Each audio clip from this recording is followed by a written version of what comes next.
talking to you, Lewis, is because you were one of the lucky ones you managed to catch one last night. Yep, it was a lovely, straightforward piece of angling. The wonderful Paul Bidmead, my companion in this double swim, found the fish. I lost the toss, so I got the side with a little less water, but decided the fish wanted to feed in. Not that I wound Paul up at all about that. So it was straightforward angling. I put out a couple of hinge stiff rigs in a gully that I just had a little lead around. It was quite late when I got here. Didn't want to go mad, and there was fish evident in just beyond the gully that I was fishing in. You know, sometimes it can be nice and straightforward fishing. Yeah. It's got. I mean, it is a big lake, but there's not many swims that are really big chucks, are there? No, not the way that they're set out. Yeah. You know, I guess further down to the right, there's a few areas like off the rocky barge, and out into that. I think they used to call it the triangle in between those islands. Yeah. I think some of that's a bit long range fishing. Back in the syndicate days, it was all boat work to get out there. Yeah. But yeah, there was loads of fish here. Like this morning I woke up, I couldn't believe I hadn't had a bite. I had the bite at 3 o'clock in the morning. Yeah. The lead came straight off, the fish came straight up to the top because I was fishing slack lines, fluorocarbon like Mirage, so it's right down on the deck. But it literally just dropped the lead, came straight up to the top. A bigger fish might have been a little bit more troublesome, you might say. But yeah, it all went to plan and dragged the poor thing in, and it had to put up with having his photo taken with me, a bit badly. Like you. Had his photo taken badly. No, it's all right. I'm not going to cuss David Bailey for not getting the top of my head in. Yeah. So, but yeah, there's been fish here all day. I've left the hook baits out from last night, but I've baited and done all of that over the top of them. We'll go off for a nice barbecue and the mega raffle draw, and come back, sling them out onto the clip because they're just 3 rods lined up at 11 wraps and 1 yard, 45 yards to people that don't live by 12 rod rule measurement. Yeah, I'm really confident as long as Bidder's constant thrashing next door hasn't scared every single fish in the whole weed bed up over the other side of that island into those weed beds, but they've seemed fairly settled. I saw so many fish this morning at dawn, between 5 and 7. Like I woke up at 5, put the legs over, had a look, and 3 showed in about 10 seconds, and I was like, oh, and I think they'd just done me. Yeah. That bite at 3, they'd cleaned me out, I'd had a bite, there wasn't enough food left down on the bottom to make them want to come back again. So, like, so if you get a bite tonight, are you going to bait again? They do well, because I pretty much put everything I had left out, you know, just so that it was settled before everybody else. I thought that I'd be clever, get the swim done, like 9, 10 o'clock in the morning. Everyone else would have a lead and a thrash. Yeah. We won't mention Bidders and his wee drake next door. No. Had I mentioned that yet? No. So yeah, no, it's been a lovely trip. I always enjoy coming on these ones, and it's been at a few different venues last year. Frimley, before that it was Little Horseshoe, wasn't it? Yeah. It's a good get together and have to come see the same old reprobates each year, and it raises money for what is essentially one of the best causes there are out there. They all are, you know. Like there's so many good worthy causes, and it's nice to see all the same old faces. Yeah.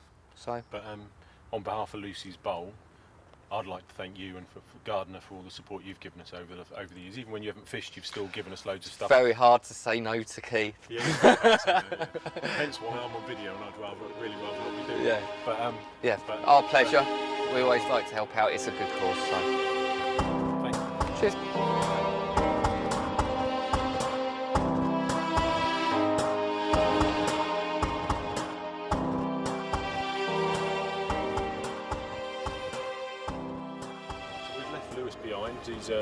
He's sitting there with his buddy Bidders. I don't know what they're doing to each other, but it's probably best we don't go into that. But so I've come round now to see John Elmer. John is like Lewis. He's been and myself. We've been to pretty much all of them. I think I said to Lewis. He said he's been on 3. I think I've done 4. You've done them all, haven't you? Yeah. I've been there since the start. Yeah. So, who won the first one? Was it Bondi won the first one? Was Pete won over the first or the second one? Yeah, and you came second I by came about second, that far. Yeah. But Bondi fluked the biggest one in the lake out. Yeah, so typical Pete. And then I think Ryan and Chris. Chris have both won it once each, Yeah. I think. And then Ed has won it, and so has someone else. I forgot now. Yeah, but Time goes. yeah, You just forget. yeah. But you always do well. You always catch pretty much in every one of these we do. But this trip you've had a few bites. Yeah. Nothing exceptional size-wise, but you've had had some doubles. Yeah. But you're fishing it a bit differently probably to how some people might normally approach it. I guess your average angler is going to turn up and they're going to put perhaps a PV bag, a pellet and a pineapple pop-up on and launch it out there maybe. Yeah. But you've or they're going to be probably a bit more like me, stereotypical, right, I've got a load of boilie and out it goes. But you've mixed it up a bit. Yeah. I just think it's basically from how I've always fished pool, you know, sort of margin fishing, which is what it's not right in the edge, but it's close range stuff. And the approach I've gone with is just ground bait. Just get them interested, get them fizzing up on the areas. A few boilies over the top, you know, but just I'd rather keep them on the spot than if you put a load of boilie out and they come in, they eat it, move off. At least with the ground bait, Keeps them coming back again and again. Bit of hemp mixed in with it, a little bit of pellet, not too much of it. Yeah. And they just keep coming back to the spot and getting bites. So what sort you're using just a bit of normal ground bait? Yeah, or yeah. You're not putting your boilie in with a ground bait? No, just a standard ground bait that I've knocked up sort of myself. Nothing special. I suppose the only bit of special stuff I'll always put a bit of Robin Red in it. I just like Robin Red. Yeah. And as I said, just a scoop, like a small scoop of pellet. Yeah. Mix that up, and then a small scoop of hemp. Yeah. So.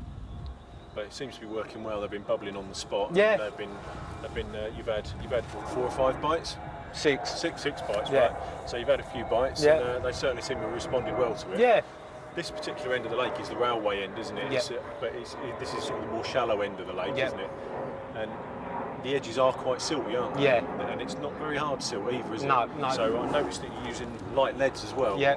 So you're thinking, I guess, is that it's not going to go in too far. And yeah, I think, as I said, I just think with a light lead approach, one, it's not getting pulled down straight into the silt. Yeah.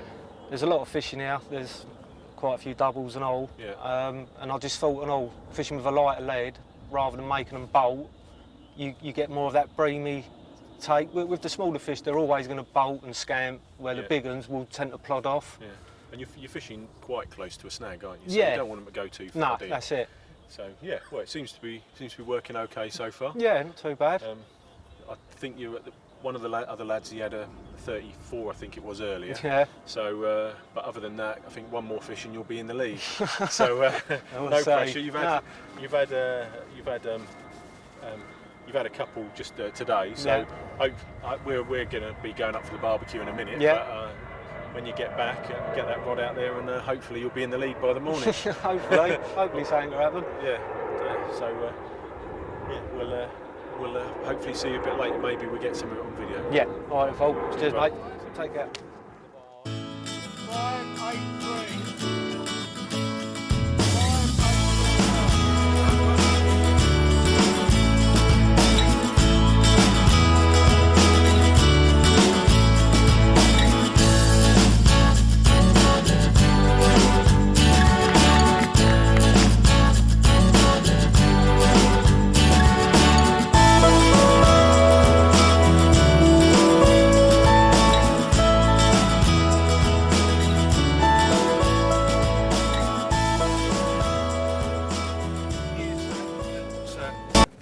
Iconic banks of the North Lake at Wraysbury, even, and haven't been here for many years. Fished a little bit after fishing Longfield, and the reason we're here actually is that we're fishing Lucy's Bowl, an event, a charity event in aid of Guide Dogs for the Blind Association. Last year we managed to raise enough money to buy and name our own puppy, which the guys who were involved decided to call Lucy after my old dog, who died about 5 years ago, and everybody felt that we should have a memory really of her. So the charity event involves a small group of anglers, and it is a small group of anglers.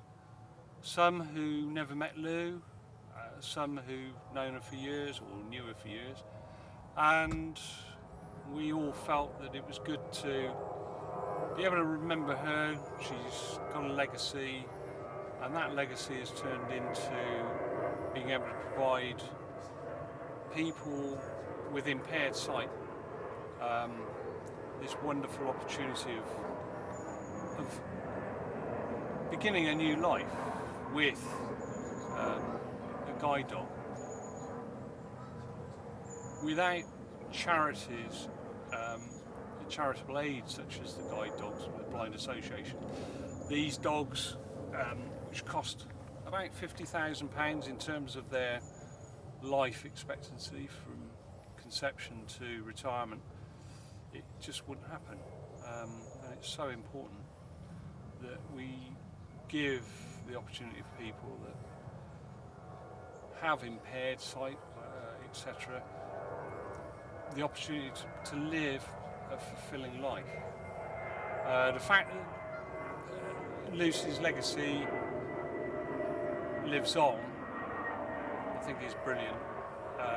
It's very touching to me, and I know all the guys involved are really committed to, you know, aiding this wonderful organisation. I mean, as I say, we're at Wraysbury 1. I'm sat with a good friend, somebody that I have the greatest respect for as an angler, a Michael taker, and probably one of the most knowledgeable bait making brains in the industry, and it's Gary Bays. Gary's not unfamiliar with these sort of types of waters. The way he would approach it would be interesting. I'll be be interested to see if he was fishing Wraysbury on a regular basis, how he would go about it, what he would expect to do, what he would look to do, and what he would be looking for. As I say, he's got my greatest respect. He's one of the most genuine blokes I've met, and he and his wife Anne, Bayswater Fisheries, have been great supporters as soon as they got involved with Lucy's Bowl. As I say, Wraysbury 1, we are very, very lucky. Jamie Gold and his company have given us total access to the lake for 3 days, and I think we've all come down here. It's been good fun. Some cracking fish being caught. We've still got another 24 hours to do, and I think Mr. Bays is going to tell us how he would do it, and the way to do it if you ever visit this incredibly iconic fishery, which has got some historic fish in it. Well, Mr. Bays, or Mr. Bays. Well, how do you start, really? It is an incredible water. I've never ever set my eyes on it until this weekend, and you know, a good walk around the lake, we see quite a few fish, and that's all you can do on any lake, really, just to have a good look around. If I was fishing it a lot, I'd be probably looking more than I'm fishing. Certainly if I wanted to sort out any of the bigger fish and the old original fish, but even though I say I'd need to look a lot, already I've gleaned a lot of information from some of the locals. I know where king fungus has been seen the last few weeks. You know, I've already got the heads up for that, and so you know, I'm actually in the wrong swim. but that was because of my first choice. We decided to keep away from this area of the far end where we see a lot of small fish, and stick to the deeper water where we see just a few fish fizzing, like probably solitary fish, which is more likely to be the bigger fish. And my fishing time is so limited, I cannot justify chasing smaller fish. So I want to at least be fishing for the bigger fish, but I'll go along with whatever I catch when I catch it. My nephew's fishing a shallower area of water with weed, and he's had a couple of fish. I'm fishing a deeper area of water, and I haven't caught a single thing. This morning, they didn't turn up. Yesterday morning, there was fish in there. This morning, they didn't turn up. But I've got every confidence that they will do this tomorrow morning. It seems to be definitely a morning water, so in the morning you've got to be sharp. You've got to have all your baits and everything just where it ought to be. Give it your best shot, and then leave it in the morning, wait for them bites, and keep everything quiet in the morning. That's about it, really. I'll just. How are you feeding it though, Gary? A water this size? I mean, it's not massive in comparison to some of the waters that we've both fished. No. You know, I mean, you're used to fishing. I've edged my bets there. I've got 3 rods and 2 baited areas. Yeah. One is quite heavily baited. The method you see in the magazines, if you like. Lots of pellet, lots of small items.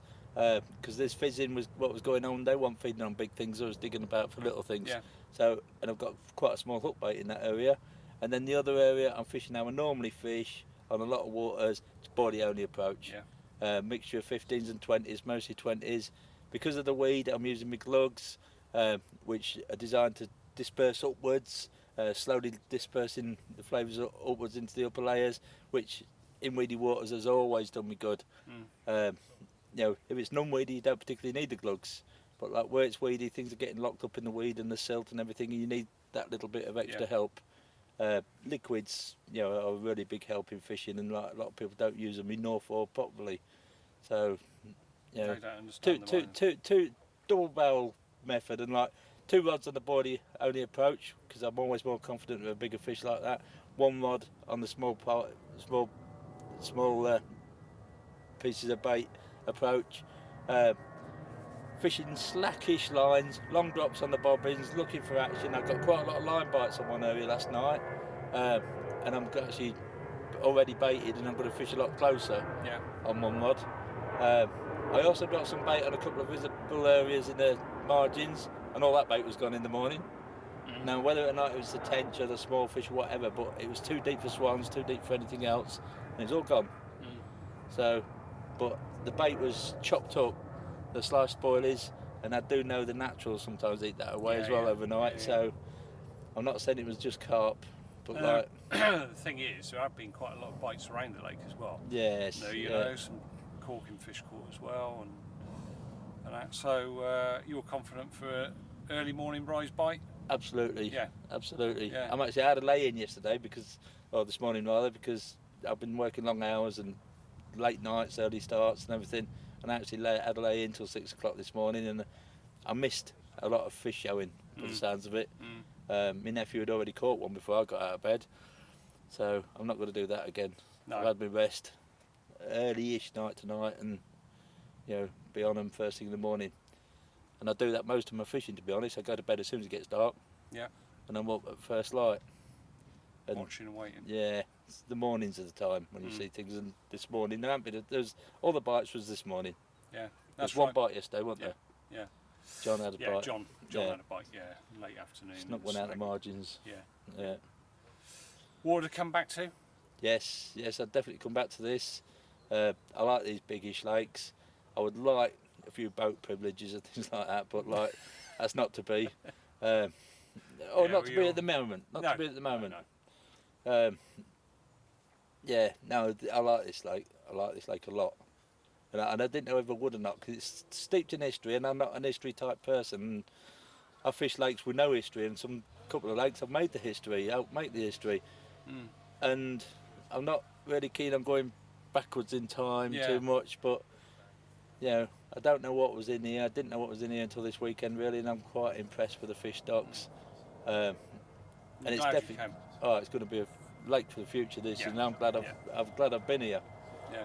Definitely glad I've been here, and I definitely would fish it again. Good venue as well for the bowl. Oh, it's brilliant for the bowl. Yeah. It's proper fishing. It's like the swims aren't on top of each other. It's just a beautiful place to be. I've seen a lot of different wildlife. I've seen me parrots. Yeah.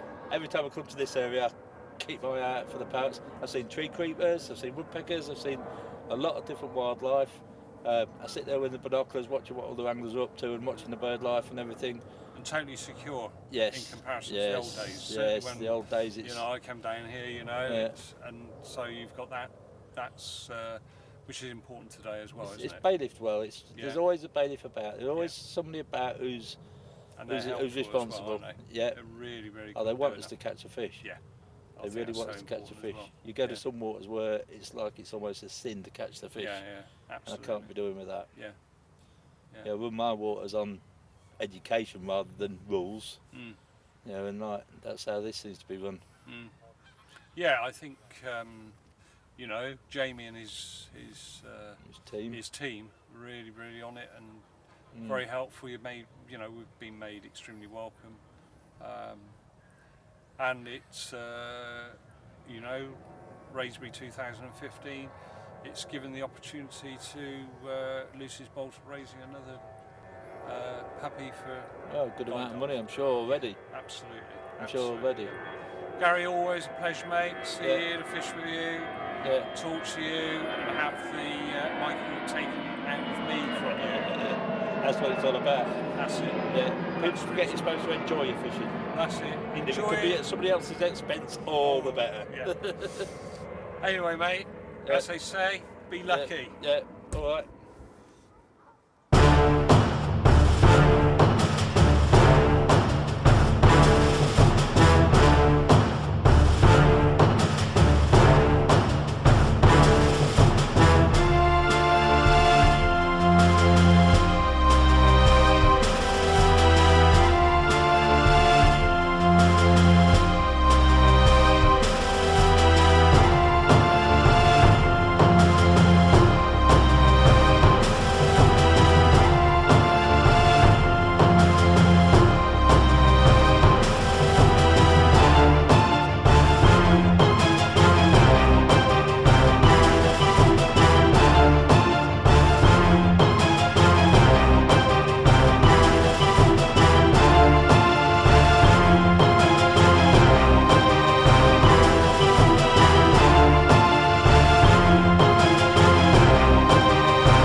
Since we've taken over, it's our third year this December. We've improved the security, the walkways. We've stocked the lakes with some of the top quality fish in the country, from Priory to VS, our main fish stockists. Just the swims, maintenance, just general, work that needed doing. It's a lot of the swims needed fixing, and health and safety obviously is a major part of that as well. So, and it's a lot more accessible now. So, yeah, it's an incredible venue. So, how many sort of anglers would you allow on at any one time if they wanted to book? Well, we have 28 swims. So a lot of some of the swims conflict with each other. So we don't have 28 anglers on. The most we'd put on is about 20 anglers at one time. But for the next couple of years, we sort of capped that at 15, just to get it running right, and build it slowly. We knew it was long term when we took it over, and for us it is long term. So we don't want to rush it. We're not in a rush. We just want to make it the #1 sort of premier day ticket in the country. So obviously you've got the other part of Wraysbury as well, which is just behind you. Yeah, the south. What sort of time span have you got on that? The south is going to be something for much further down the line. Our north is the priority at the moment, getting that right, which is it's there now. Always trying to improve, and the south is just sort of another project, that we sort of go to when things are quiet. Fix the swims up, snag work, you know, maintenance, and just hopefully in, you know, 3 or 4, 5 years time it will, you know, come into play. So that's where it's at the moment. So far as the stocking of the other lake, what sort of stocking is there in that at the moment? I'd be honest with you, it's not something we've stocked initially to stock. It's when we were stocking the north, we didn't want anything under £10. So a lot of the fish that we put into the south were fish that we didn't want to put in the north, because for us we wanted everything that went in there to be above £10. So some of the fish that were 9.2, 9.5, we just thought, you know, let's put them in the south. And you know, it's just crazy. Those fish that we put in there have actually doubled in weight. So you know, they're coming out of more weight than the ones that we put in the north. So it sort of worked out really well that we've got fish in there. It was initially being stocked, but we weren't, you know, we just wanted to keep everything at a size that went into the north. So the fish are just piling it on in there. So that's why we have so many people wanting to fish the south, which is just ironic really, but it's such a beautiful and picturesque, the south. I mean, it is a beautiful lake. So to any sort of new angler that would be looking to come down and fish in these particular lakes, what sort of one key bit of advice would you advise? My main advice to anyone fishing the north, the south, is just keep it simple. We have a lot of people that overcomplicate it. A lot of the fish are coming out, you know, from the margins, and just not try and be too clever. Just keep it simple. Obviously, drop off leads. You know, just not, you know, don't give them too much line on the bait runner. Be on your rods, and you know, yeah, it's not as complicated and as tough as people think. But it's just, I think we, as carp anglers, sometimes complicated. It's just keeping it simple. I find the most effective. So obviously you say about the security side of things as well. Yeah. Do you have sort of bailiffs patrolling the lake on a regular basis? Yeah, we have CCTV all around the lake. Mostly obviously entrances, driveways, car parks. We've fenced about 2,500 metres worth of fencing, palisade, and we're always, you know, looking to do more and improve that. We've got bailiffs going around every day. We've got our other security that also oversee the whole complex. So it's just making it a safe place, you know, for people to come with families, children, and you know, not feel that, you know, carp, you know, fishing stuff, equipment has got so expensive now, and we want people to be able to fish, you know, comfortably.